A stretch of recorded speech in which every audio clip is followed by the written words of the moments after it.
दिसंबर 1946 में संविधान बनाने का काम शुरू होते ही 600 साल पुरानी ब्रिटिश पार्लियामेंट के हाउस ऑफ कॉमन्स से सिर्फ 6 दिन पुरानी भारत की संविधान सभा पर जोरदार आक्रमण किया इंडिया को अपना गुलाम समझने वाले सर विंस्टन चर्चिल ने। चर्चिल साहब की हिमाकत देखी आपने मौलाना। हाउस ऑफ कॉमन्स में जनाब फरमाते हैं कि any attempt by the Congress Party to establish Hindu rule on the basis of majority will be fatal to any conception of the unity of India. This unity was a superficial appearance imposed there by the long generations of British rule. And it would pass away once the impartial guidance from the outside is withdrawn. बकवास। Election हारने से Churchill साहब का दिमाग फिर गया। Quaid-e-Azam, listen to this. Churchill says even more in his speech. The British government owed special protection to the Muslims, numbering 90 million. But today they've been outwitted and outmaneuvered. This is exactly what I have been saying all along. Therefore, this meeting in Delhi is not the proposed Constituent Assembly, and it represents only one major community in India. Right. Churchill knows how to call a spade a spade. जनाब आगे फरमाते हैं, इरशाद। If a bride or a bridegroom fails to turn up at the church, the result is what is called a unilateral wedding. The absolute essence is that both parties should be there. और वो खुद क्या हैं? दुल्हन के बाप। कमाल है, कमाल है। मुस्लिम लीग की गैर मौजूदगी सबको खल रही थी और जब जिन्ना साहब ने कहा कि उनकी वर्किंग कमेटी 20 जनवरी को तय करेगी कि कब वो संविधान सभा में आएंगे, तो डॉक्टर M.R. जयकर ने प्रस्ताव रखा कि जब तक रजवाड़ों या कम से कम मुस्लिम लीग के लोग संविधान सभा में नहीं आते, तब तक एम्स एंड ऑब्जेक्टिव्स रेजोल्यूशन जैसे महत्वपूर्ण प्रस्ताव पर बहस और वोट को मुलतवी कर देना चाहिए। पर हर किसी को ये बात गवारा नहीं थी। If this resolution is postponed, what guarantee is there that the Muslim League will come and attend the sessions? My charge is that the Muslim League has been encouraged by the attitude of the British to imagine that if it does not come, it may be able to veto the final decision of the Constitutional Assembly. Doctor Shyama Prasad Mukherjee के ठीक बाद पहली बार संविधान सभा में बोलने खड़े हुए doctor Bhimrao Ambedkar. Today, we are divided politically, socially, and economically. We are a group of warring camps. And let me confess that I am probably one of the leaders of such a camp. But sir, I'm quite convinced that given time and circumstances, nothing in the world will prevent this country from becoming one.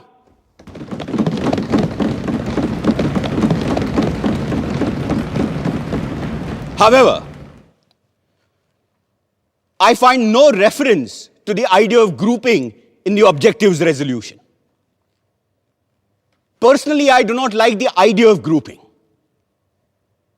But I always thought the Congress Party had agreed that if the provinces which are placed under different groups consent to form a union or sub-federation, it would have no objection. Then why is there no mention of this? An omission that is bound to prevent the Muslim League from entering this assembly. I'm not asking you to consider whether you have the right to pass this resolution straight away or not. It may be that you have the right to do so. The question I'm asking is this: is it prudent for you to do so? जिन्ना साहब के इंतजार में AIIMS and objectives resolution का काम 21 जनवरी तक मुलतवी कर दिया गया, पर चर्चिल साहब की बेबुनियाद बातों का फौरन जवाब देना जरूरी था और ये काम किया खुद सभापति डॉक्टर राजेंद्र प्रसाद ने। लंदन के हाउस ऑफ कॉमन्स में अभी पिछले दिसंबर में मिस्टर चर्चिल ने फरमाया कि हमारी ये संविधान सभा भारत के केवल एक धर्म के लोगों की नुमाइंदगी करती है। उन्होंने ये भी कहा कि ये असेंबली सिर्फ हिंदुओं की एक सभा है, और साथ में उन्होंने ये सवाल भी उठा दिया कि whether this meeting of caste Hindus in Delhi can be regarded by the government as the constituent assembly at all. इस किस्म के बयान न सिर्फ तथ्यों के बिल्कुल विपरीत हैं, बल्कि गलत और भ्रामक बातें भी फैलाते हैं। और इसी वजह से मैं ये जरूरी समझता हूं कि आज हम यहां सच को सामने रखें।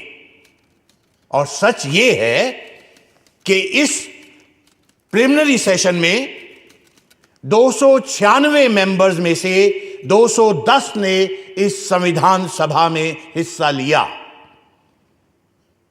और इन 210 मेंबरान में से 155 Hindu, 30 scheduled caste, 5 Sikh, 6 Indian Christians, 5 backward tribes के नुमाइंदे, 3 एंग्लो इंडियंस, 3 पारसी, और 80 में से 4 मुसलमान भी शामिल रहे हैं।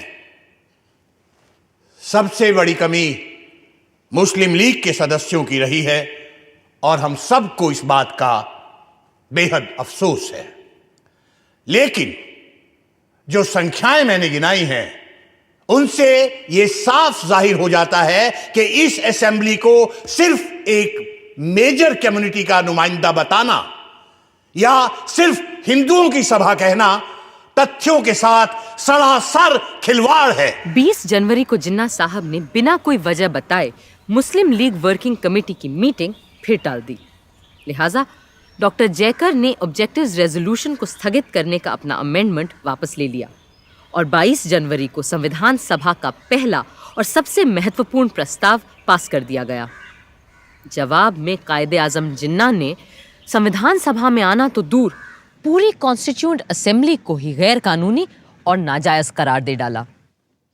The working committee of the Muslim League is emphatically of the opinion that elections to and the summoning of the Constituent Assembly, in spite of the strong protest and emphatic objection of Muslim League, were ab initio void, invalid, and illegal, as the major parties had not accepted the statement. And the continuation of the Constituent Assembly and its proceedings and its decisions are ultra-virus, invalid, illegal, and therefore it should be dissolved forthwith. उधर chamber of princess यानी राजे रजवाड़े भी पंडित नेहरू के प्रस्ताव से बहुत घबराए हुए थे। नवाब साहब भोपाल ने राजघरानों की हड़बड़ाहट एक प्रेस कॉन्फ्रेंस में जाहिर की।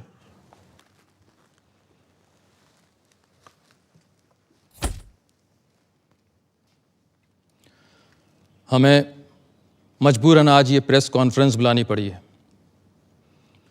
क्योंकि पंडित नेहरू ने कॉन्स्टिट्यूएंट असेंबली में जो रेजोल्यूशन पास करवाया है वो कैबिनेट मिशन में तय की गई बातों से बिल्कुल मुख्तलिफ है, और कॉन्स्टिट्यूएंट असेंबली में ऐसे किसी भी रेजोल्यूशन को लाने और पास करवाने के हम पूरी तरह से खिलाफ हैं। सर, जैसा कि पंडित नेहरू जी ने कहा है कि उनको ज़ाती तौर पर ना तो राजशाही पसंद है, ना राजा और ना ही नवाब, तो इस पर आपका क्या कहना है? देखिए, पंडित नेहरू को अपनी ज़ाती राय रखने की और उसका इजहार करने की मुकम्मल आज़ादी है, लेकिन हाँ, अगर उन्होंने अपना बनाया हुआ कोई कानून हम पे ज़बरदस्ती थोपने की कोशिश की तो हिंदुस्तान के 550 शाही घरानों ने चूड़ियां नहीं पहन रखी हैं। यहाँ देखने की बात यह है कि मेजॉरिटी पार्टी के अभी से ये तेवर हैं तो अंग्रेज़ों के जाने के बाद हमारा क्या होगा ये तो खुदा ही जाने। उसके लिए हम अपने चैम्बर ऑफ प्रिंसेस का रेजोल्यूशन आपके सामने रखेंगे।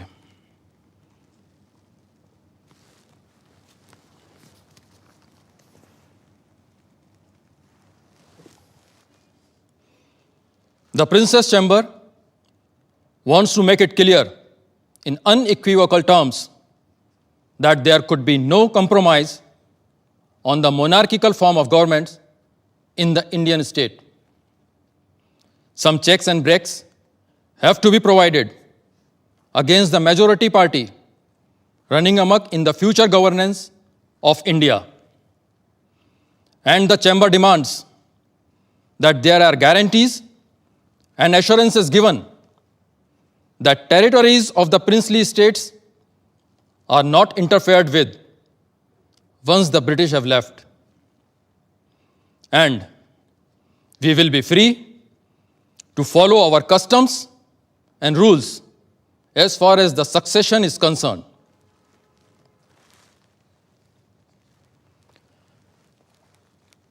कॉन्स्टिट्यूएंट असेंबली का पास किया हुआ ऑब्जेक्टिव्स रेजोल्यूशन बड़े ही खतरनाक इम्कानातों से लबरेज है और इसीलिए हमने साफ साफ चैम्बर ऑफ प्रिंसेस का रेजोल्यूशन सबके सामने रखा है। सन 47 की शुरुआत में यहाँ हिंदुस्तान में लोग संविधान सभा से तमाम उम्मीदें लगा रहे थे और तरह तरह की मांगें उठा रहे थे, लेकिन वहाँ इंग्लैंड के हाउस ऑफ कॉमन्स में प्रधानमंत्री एटली ने एक महत्वपूर्ण पर नाटकीय घोषणा कर डाली। ये ऑल इंडिया रेडियो है।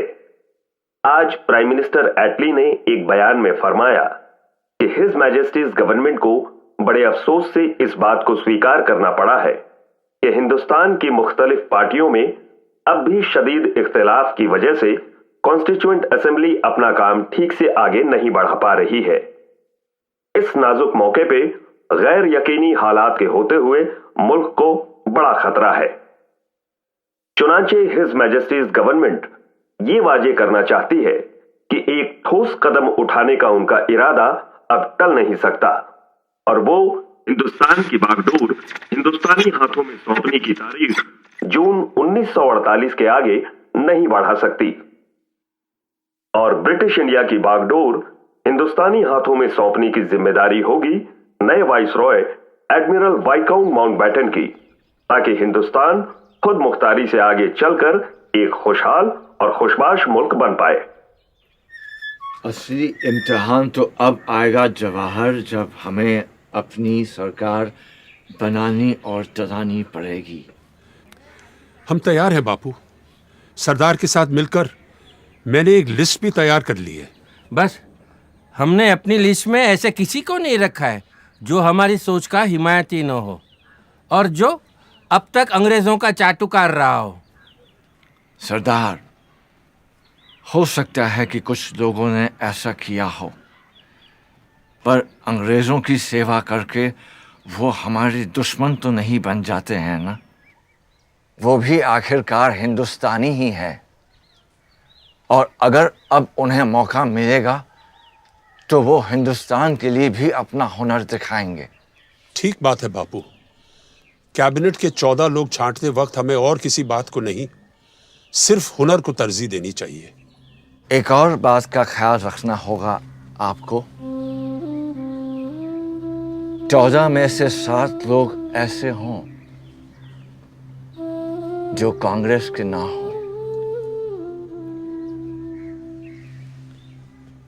और ये भी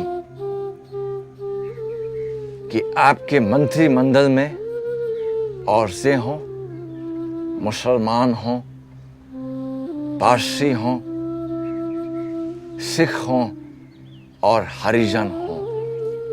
बापू, जगजीवन राम जी का भी नाम हमारे फहरिस्त में है। और अंबेडकर, वो मेरा पुराना विरोधी है, पर यह बात भी सच है कि संविधान और कानून के बारे में जितना वो जानता है शायद कोई जानता हो पूरे देश में। और अगर आपने अंबेडकर के ज्ञान और अनुभव का फायदा नहीं उठाया तो नुकसान उसका नहीं हिंदुस्तान का होगा।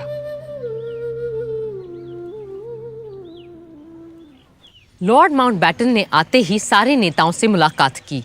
सबसे पहले पंडित नेहरू से, जिन्हें वो पहले से जानते थे। दोनों इस बात पर एक मत थे कि सबसे बड़ी चुनौती होगी जिन्ना साहब की जिद। और हुआ भी यही। जब जिन्ना साहब माउंटबैटन से मिलने पहुंचे, वो अपनी जिद पर अड़े रहे कि उन्हें पूर्व में बंगाल और असम और पश्चिम में पंजाब, सिंध, बलूचिस्तान और नॉर्थ वेस्ट फ्रंटियर प्रोविंस अपने पाकिस्तान के लिए चाहिए। और साथ में चाहिए एक गलियारा जो दिल्ली, रामपुर, लखनऊ और पटना से होते हुए कलकत्ता जाएगा। पर जब माउंटबैटन ने कहा कि कांग्रेस ऐसा गलियारा कतई नहीं बनने देगी और पूरे बंगाल और पंजाब का तो सवाल ही नहीं उठता, तो जिन्ना साहब बोले, better a moth eaten Pakistan than no Pakistan at all. पर बापू अभी भी अपने काठियावाड़ी भाई को समझाने में लगे हुए थे।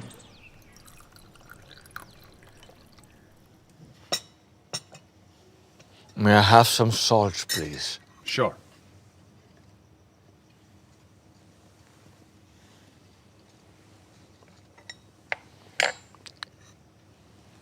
मेरे भाई जिन्ना, I will plead with you 70 times 7 if the need be. But I can never agree to your idea of dividing India.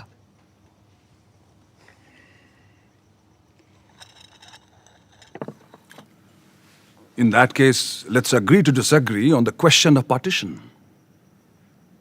But I'm entirely with you on the question of signing an appeal to both Hindus and Muslims to keep peace. If you want, you can have a look at the draft typed by my assistant. I need not read anything that you ask me to sign.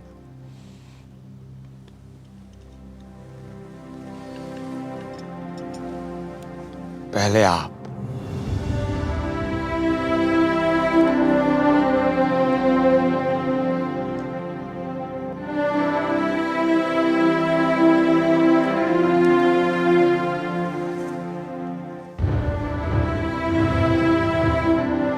मैं Lord Mountbatten से कहने जा रहा हूं कि अगर जरूरत पड़े तो वो अंतरिम सरकार को बर्खास्त करके जिन्ना को दावत दें और कहें कि वो अपने मन की सरकार कायम कर लें। बस पाकिस्तान बनाने की मांग छोड़ दें। बापू, आप अपनों की बलि चढ़ाकर एक ऐसे आदमी की हिमायत कर रहे हैं जिसने सारी जिंदगी आपका विरोध किया है। अगर मेरे अपनों की बलि चढ़ाकर हिंदुस्तान बच जाता है तो सौदा महंगा नहीं है सरदार। बापू, ये आपका ज्यादा ख्याल हो सकता है। आपको लगता है कि सेंट्रल असेंबली इस बात पर आपका साथ देगी? अगर ऐसा हुआ तो तुम्हें मुझे वचन देना होगा कि कांग्रेस सदन में अपने बहुमत का इस्तेमाल जिन्ना की सरकार को रोकने के लिए नहीं करेगी।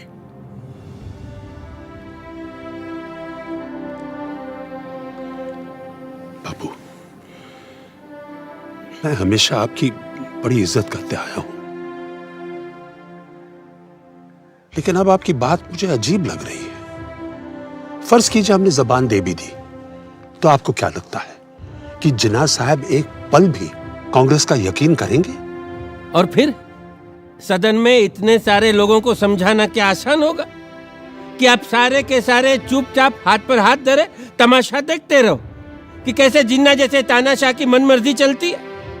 ना ना ना, ऐसे पागलपन के स्वांग में हिस्सा लेने के बजाय मैं सभा से इस्तीफा देना पसंद करता हूँ। बापू, लॉर्ड माउंटबैटन खुद जानते हैं कि इन हालात में मुस्लिम लीग को सरकार बनाने देना बिल्कुल फजूल की बात होगी। शायद आप लोग बेहतर समझते हैं। वैसे भी मेरे जैसे बूढ़े का यहाँ क्या काम? मुझे तो बिहार और बंगाल में होना चाहिए। जहां दंगे फिर भड़क रहे हैं,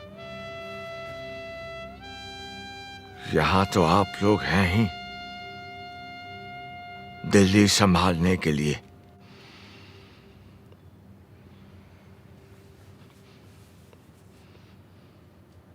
कांग्रेस और मुस्लिम लीग को एक समझौते तक लाना शेर बकरी को एक साथ चराने जैसा था, पर सब तरफ निराशा नहीं थी। अप्रैल के अंत में जब संविधान सभा दूसरी बार मिली तो कई रजवाड़ों के नुमाइंदे उसमें शामिल हो चुके थे। बरोडा, कोचिन, उदयपुर, जोधपुर, जयपुर, बीकानेर, रीवा और पटियाला जैसे महत्वपूर्ण राजघरानों के प्रतिनिधि अब कॉन्स्टिट्यूएंट असेंबली में शामिल थे। The Constituent Assembly welcomes the representatives of the princely states and expresses the hope that others who have not chosen their representatives will take immediate steps to do so. विडंबना ये थी कि जिस वक्त भारत के नागरिकों को ये डर था कि वो भारत के ही नागरिक रहेंगे या बंटवारे के बाद एक नए मुल्क के बाशिंदे बन जाएंगे, उस वक्त संविधान सभा में भी नागरिकता पर ही बात हो रही थी। Now I come to clause 3. Every person born or naturalized in the Union according to law shall be a citizen of the Union. Sir, क्या संघ में पैदा होने वाला हर बाशिंदा, भले वो जर्मन हो या जापानी, इस देश का नागरिक बन जाएगा और भारतीय नागरिक के सारे हक भी पा जाएगा?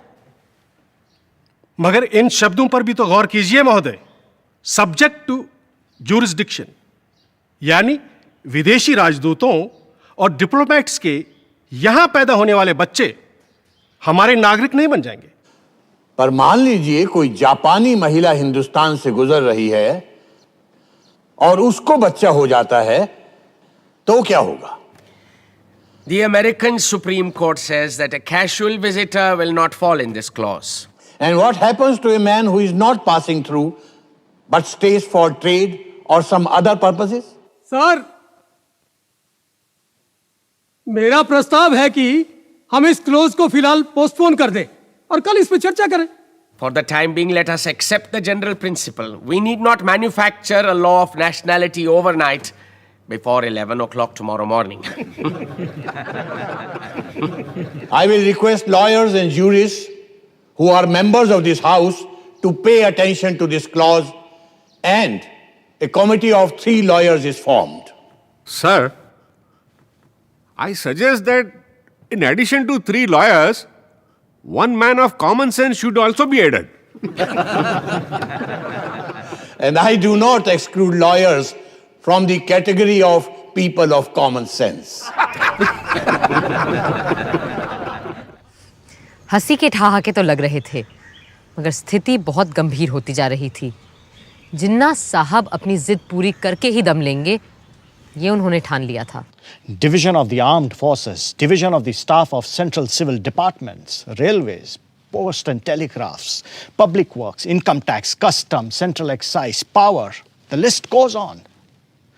Divorce of 400 million people in just 10 weeks is an impossible task, Quaid-e-Azam. It will at least take a year, and that too if Allah is with us. I do not have that much of time. Pakistan will have to come into existence before these congressmen poison the mind of Mountbatten, who has dreams of becoming the Governor General of Pakistan. And that will never be. Actually, Jawaharlal is the problem. He told the Viceroy there will be no division of any assets, as some parts are just seceding from the entity called India. And the seceding parts will have to build up their own assets, administrative records, and machinery. Secession. Secession, my foot.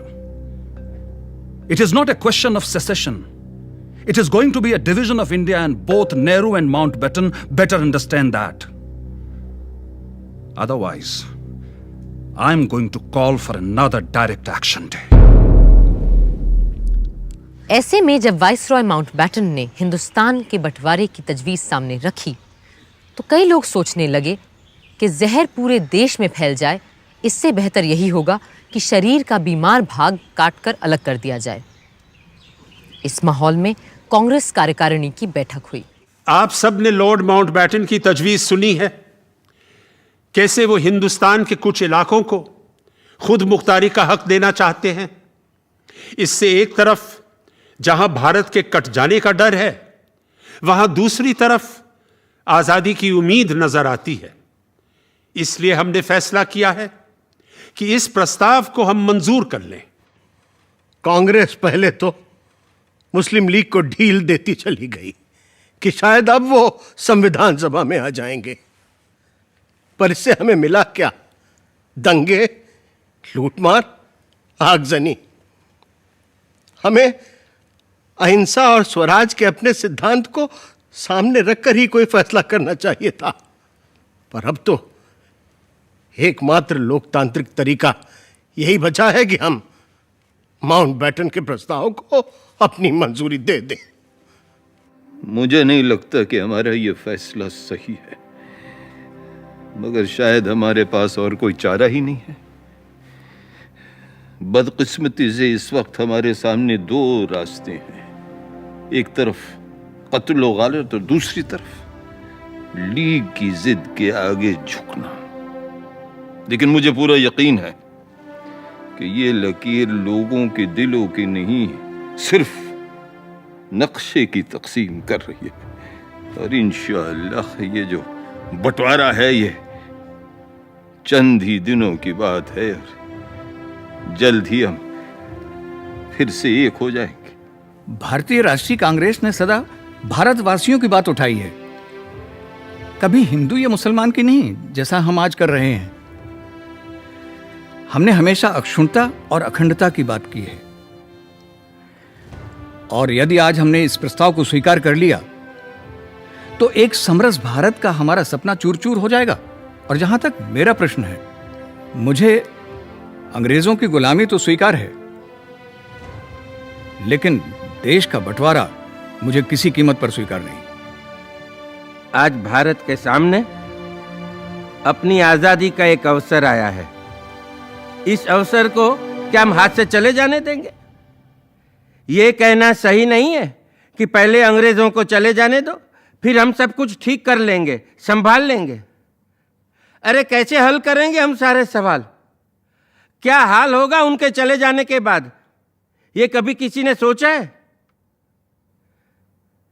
मेरी बात शायद कुछ लोगों को अच्छी न लगे, लेकिन कभी कभी पूरे शरीर में रोग फैल जाने देने से अच्छा होता है अपने बीमार अंग को काट कर फेंक दे, अलग कर दे शरीर से।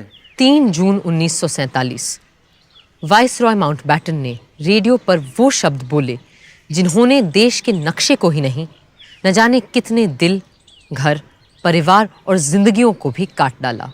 To my great regret, it has been impossible to obtain agreement either to the cabinet mission plan or any other plan that may preserve the unity of India. But there can be no question of coercing of any large area in which one community has a majority to live against their will under a government in which another community has a majority.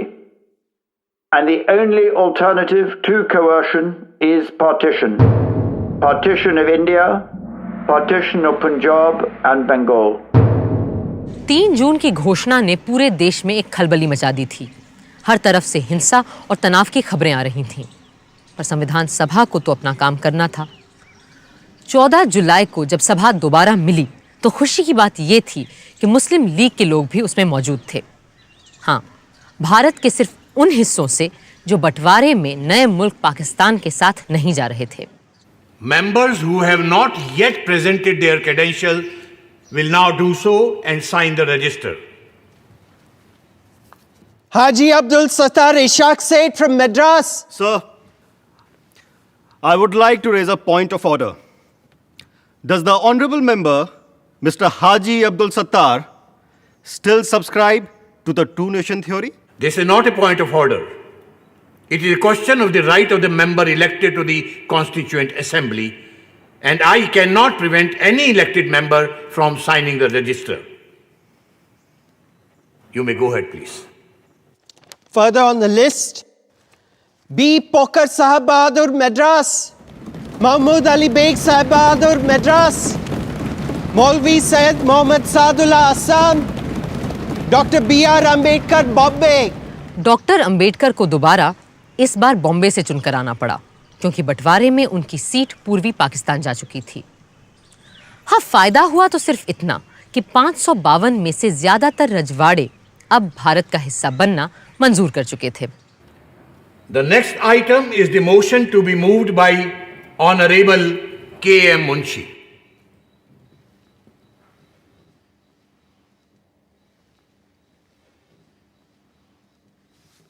महोदय,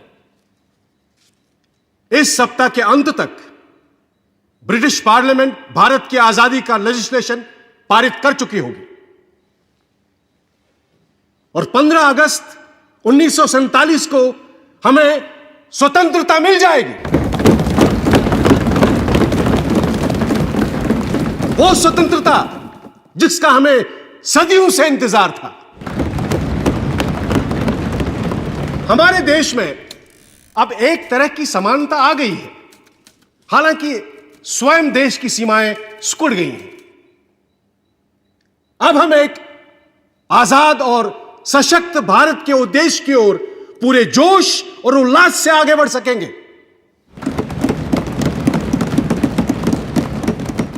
महोदय,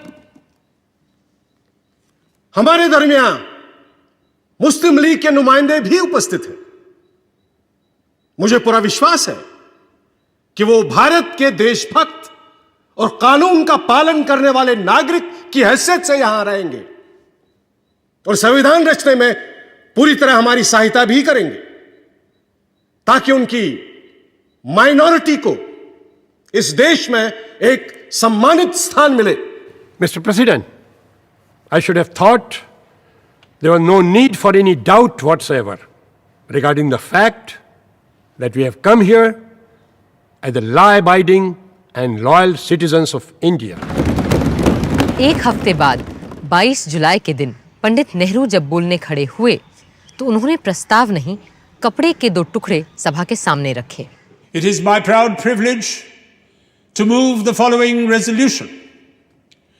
Resolve that the national flag of India will be horizontal tricolor of deep saffron, white and dark green in equal proportions. In the center of the white band, there shall be a wheel in navy blue to represent the charkha. The design of the wheel shall be that of the chakra, which appears on the abacus of the Sarnath lion capital of Ashoka. I remember the ups and downs of our great struggle for freedom and how this flag gave us the courage to go on. Many who are not present here today, many of our comrades who have passed away, held on to this flag, some amongst them even to their death, and handed it over as they sank to others to hold it aloft.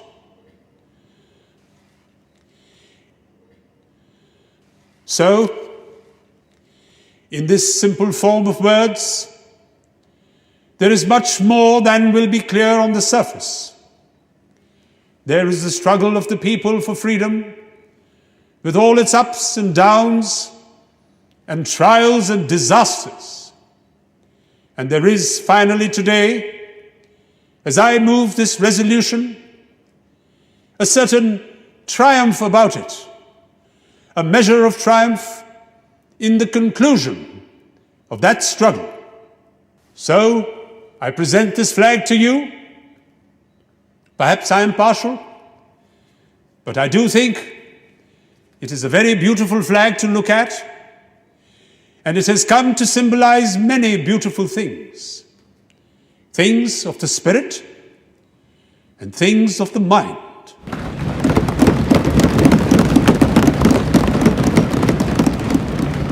I now present to you not only the resolution, but the flag itself. One in silk, and one in cotton.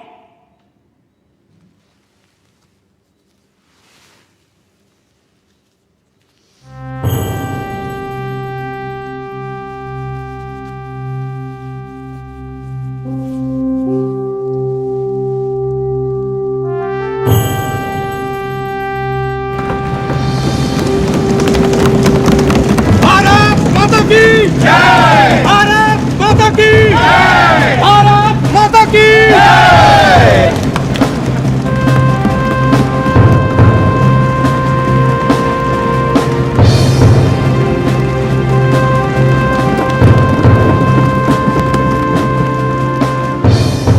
I beg to move this resolution.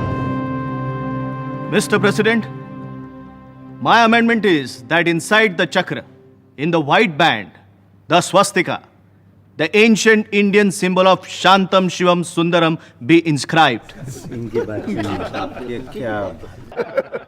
But now that I have seen the flag, I find it somewhat hard to fit the swastika into the chakra.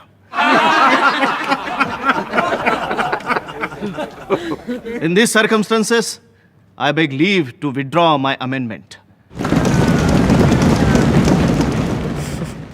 HV Kamat साहब के लिए हर बात का विरोध करना जरूरी था, पर सदन के बाकी सदस्य हिंदुस्तान के नए परचम के साथ थे। मोहम्मद सादुल्ला ने खुलकर अपनी बात रखी। जनाब सदर, मेरे ख्याल में हमारा परचम सिर्फ परचम नहीं है, इसमें हमारी उम्मीदों के रंग हैं, हमारी जद्दोजहद और कुर्बानियों की कहानी भी है। हमारे मजहब इस्लाम में यही हिदायत दी गई है और मुस्लिम लीग की हाई कमांड और कायदे आजम का भी यही मानना है कि जो इंसान जहां रहे वहां की सरकार और आइन का वफादार रहे। और इसी उसूल को मानते हुए मैं उस परचम को सलाम करता हूं जो यहां हाउस में पंडित जवाहरलाल नेहरू ने पेश किया है। महोदय, मैं कहना चाहता हूं कि 27 वर्षों के इस स्वतंत्रता संग्राम में जिस तिरंगे के नीचे हमने स्वाधीनता प्राप्त की है, वही रंग हमारे राष्ट्रीय ध्वज के रंग हों, यह एक स्वाभाविक बात है। मुझे दुख है कि इस समय कुछ लोग सांप्रदायिकता में मदमस्त होकर आपत्तिजनक घटनाएं कर रहे हैं।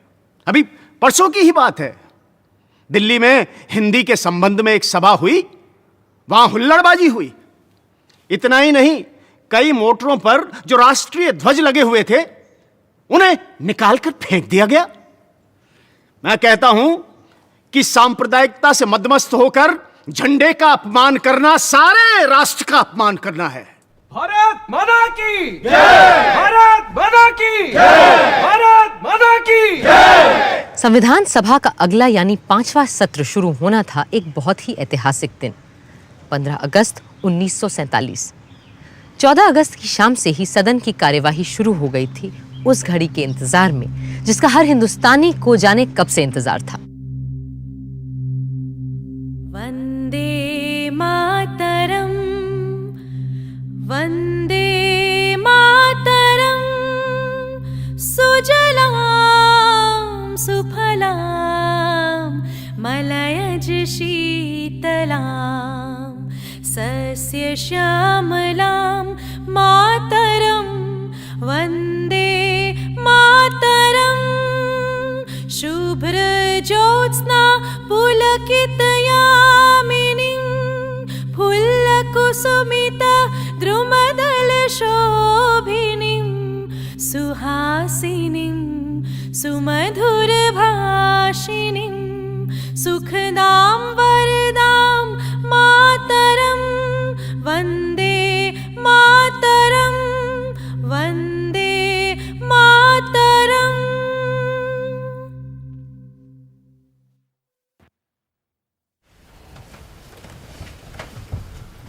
हमारे इतिहास के इस अहम मौके पर,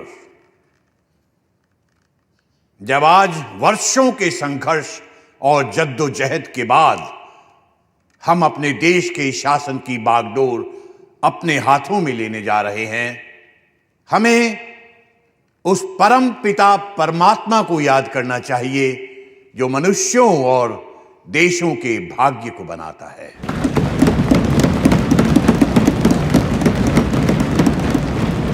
और हम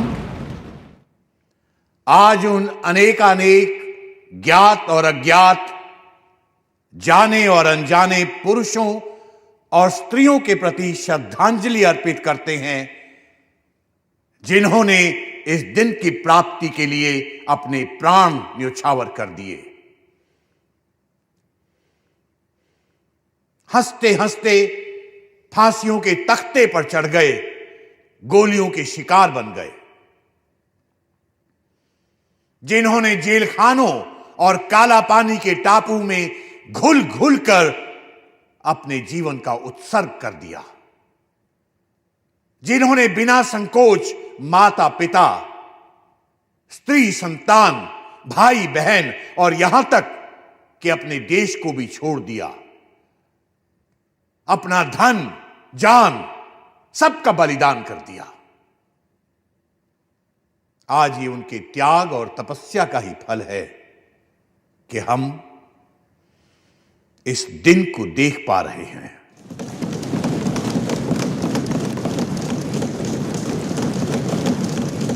हम अपनी श्रद्धा और भक्ति का उपहार महात्मा गांधी जी को भी भेंट करें, जिन्होंने निराशा और मुसीबत के अंधेरे कुएं से खींचकर हमें बाहर निकाला। हमारे दिलों में ऐसी जिंदगी फूंकी कि हम में अपने जन्म सिद्ध अधिकार, स्वराज के लिए दावा पेश करने की हिम्मत और ताकत आई। जिन्होंने हमारे हाथों में सत्य और अहिंसा का एक ऐसा अचूक अस्त्र दिया कि जिसके जरिए बिना हथियार उठाए स्वराज का अनमोल रत्न हमने हासिल कर लिया।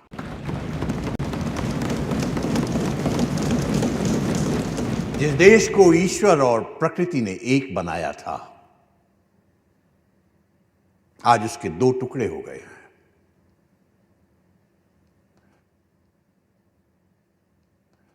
मुझे यह कहना पड़ता है कि इस बंटवारे से हमारे दिलों में दुख है, मगर इसके बावजूद हम आपकी और अपनी तरफ से पाकिस्तान के लोगों को अपनी नेक नियति, उनकी तरक्की और कामयाबी के लिए अपनी सदिच्छा और सद्भावना प्रकट करना चाहते हैं।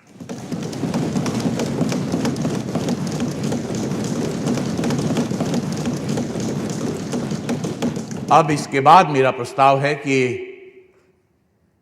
हम सब उन वीरों की पुण्य स्मृति में जिन्होंने देश में और देश के बाहर हमारे स्वातंत्र संग्राम में अपनी बलि दी है, कुछ क्षण मौन खड़े रहें।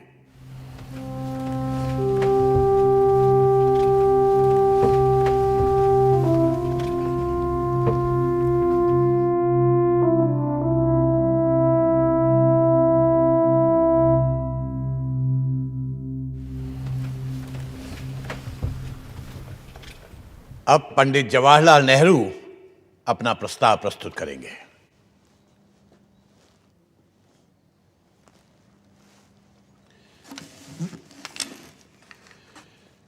सदर साहब,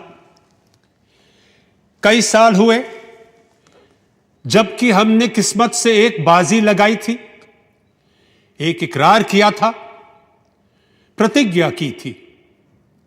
अब वक्त आया है कि हम इसे पूरा करें। बल्कि वो पूरा तो शायद अभी भी नहीं हुआ, लेकिन फिर भी एक बड़ी मंजिल पूरी हुई, हम वहां पहुंचे हैं।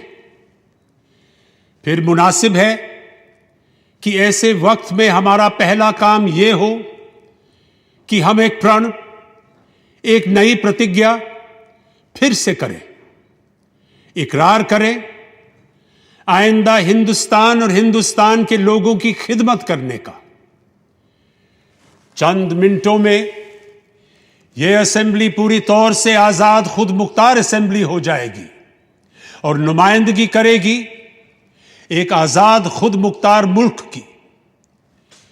हमने एक मंजिल पूरी की है और आज उसकी खुशियां मनाई जा रही हैं। लेकिन ये भी हम जानते हैं कि हिंदुस्तान भर में खुशी नहीं है। हमारे दिल में रंज के टुकड़े काफी हैं और दिल्ली से बहुत दूर नहीं, बड़े बड़े शहर जल रहे हैं। वहां की गर्मी यहां आ रही है। खुशी पूरे तौर से नहीं हो सकती, लेकिन फिर भी इस मौके पर हिम्मत से इन सब बातों का सामना करना होगा। अब मैं अपनी बात अंग्रेजी में भी पेश करूंगा। Long years ago, we made a tryst with destiny, and now the time comes when we must redeem our pledge. Not only or in full measure, but very substantially. At the stroke of the midnight hour, when the world sleeps, India will awake to life and freedom.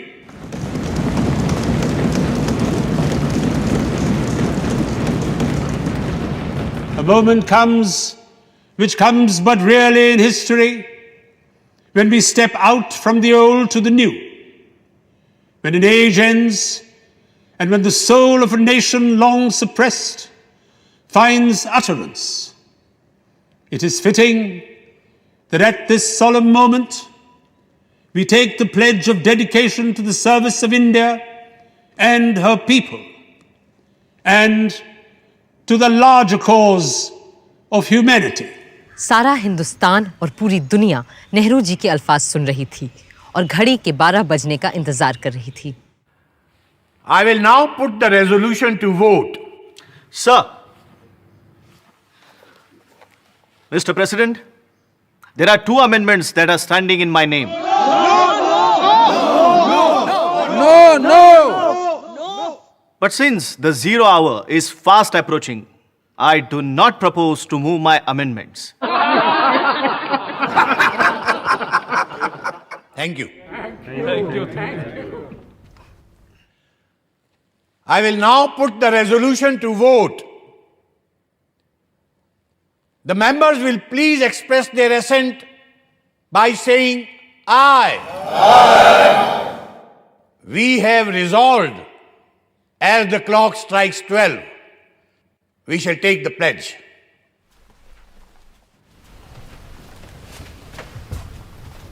It is just half a minute to 12. I am expecting the clock to strike 12.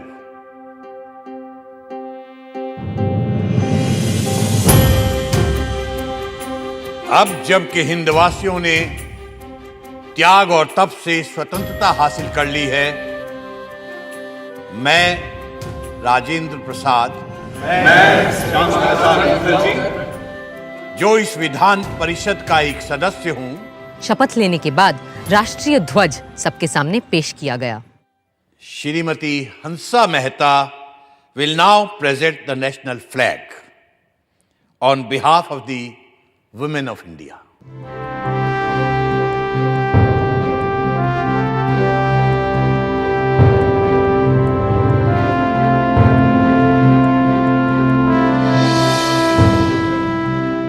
मैं प्रार्थना करती हूँ इस तिरंगे की छत्र छाया में रहने वालों को सारे सुख और समृद्धि मिले।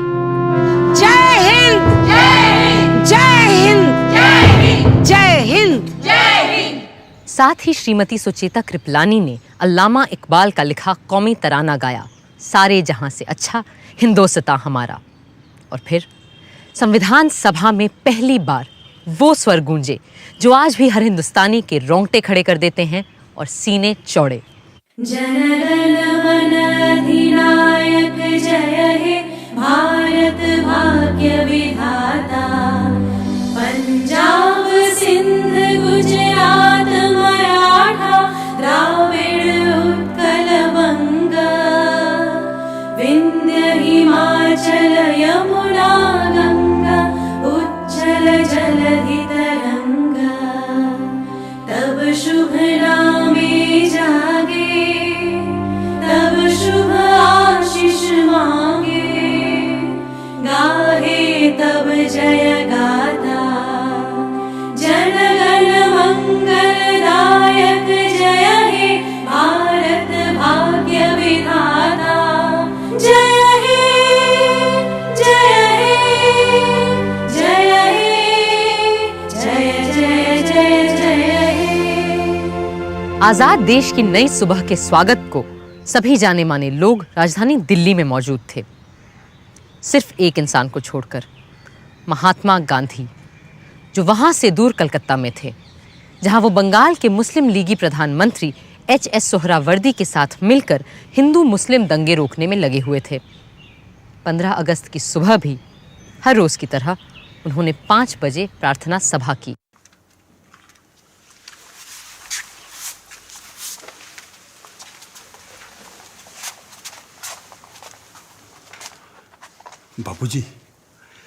बापूजी, आज से हम आजाद हैं। तो आज आप इस खुशी के दिन को कैसे मनाएंगे? ऐसे खुशी के मौके तो ईश्वर की कृपा से ही आते हैं, सो मैं उसे याद करूंगा और धन्यवाद दूंगा। मेरा तो यही तरीका है। किंतु बापूजी, आज कुछ विशेष होना चाहिए था ना? हाँ, आज मेरे पुत्र महादेव का जन्मदिन है और निर्वाण दिन भी, सो मैं उसे याद करूंगा और उपवास भी रखूंगा। Mahatma ji, from today, a new government of us Indians is taking charge. What will be your advice to us?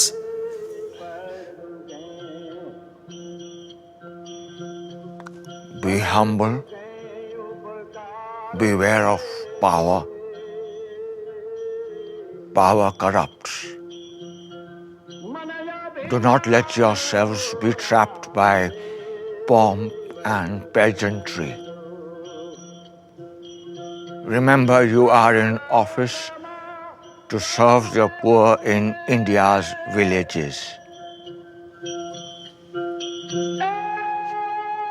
सबको सन्मति दे भगवान।